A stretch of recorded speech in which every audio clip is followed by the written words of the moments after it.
ફ્લડને લઈને અત્યાર સુધીના સૌથી મોટા સમાચાર બોલ ગુજરાત ચેનલ પર આપ જોઈ રહ્યા છો। ઉપરવાસમાં ભારે વરસાદના કારણે ખેડા જિલ્લાના વણાકબોરી ડેમમાંથી પાણી છોડવામાં આવશે, એટલે કે પાનમ ડેમ અને કનાળા ડેમમાંથી વણાકબોરી વિયરમાં પાણી છોડવામાં આવશે। આજે રાત્રે 11:30 કલાકે વણાકબોરી વિયરમાંથી 3,50,000 ક્યુસેક પાણી મહીસાગર નદીમાં છોડવામાં આવશે, જેને લઈને ગળતેશ્વર અને ઠાસરા તાલુકાના કાંઠાળા ગામોને સાવચેત કરવામાં આવ્યા છે। ગળતેશ્વર અને ઠાસરા તાલુકાના નાગરિકોને નદી કિનારેથી દૂર અને સુરક્ષિત સ્થાનો પર ખસી જવા ખેડા જિલ્લા કલેક્ટરે અપીલ કરી છે। સાંભળો ખેડા જિલ્લા કલેક્ટરે નાગરિકોને શું અપીલ કરી છે।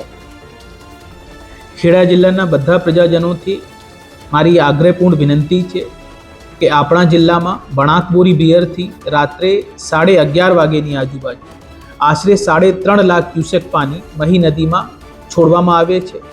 એના લીધે ઠાસરા અને ગલતેશ્વરના મહી નદીના જે કિનારેના ગામો છે એના બધા રહેવાસીઓથી હું વિનંતી કરું છું કે જ્યાં સુધી આ પાણી છોડવામાં આવી રહ્યા છે તો નીચાણવાળા વિસ્તારમાં તમે લોકો ખેતરમાં અથવા નદી કિનારે જવાનું ટાળો, અને જે નીચાણના વિસ્તારો છે એને ઇવેક્યુએશનની પ્રક્રિયા અમે હાથ ધરી છે, આમાં તમે મદદરૂપ બનો, અને આપણે કોઈ પણ જનહાનિ, ધનહાનિ, પશુહાનિ આ દરમિયાન આપણા જિલ્લામાં ના થાય એ આપણી સંયુક્ત જવાબદારી છે। વહીવટીતંત્ર આમાં તમારા સાથે ઊભા છે અને પોલીસ તંત્ર પણ આ કામગીરીમાં જોડાયા છે। આ સાથે જ ખેડા જિલ્લા કલેક્ટરે ટ્વીટ કરીને પણ આ જાણકારી આપી છે। સાથે જ આપાતકાલીન પરિસ્થિતિ માટે ખેડા જિલ્લા ઇમરજન્સી કંટ્રોલ રૂમ પણ શરૂ કરવામાં આવ્યો છે। ખેડા જિલ્લા કલેક્ટર દ્વારા ઇમરજન્સી નંબર પણ જાહેર કરવામાં આવ્યો છે, જે 0268 25 53 356 અને 25 53 357 આ 2 નંબર જે છે એ ઇમરજન્સી માટે આપવામાં આવ્યા છે।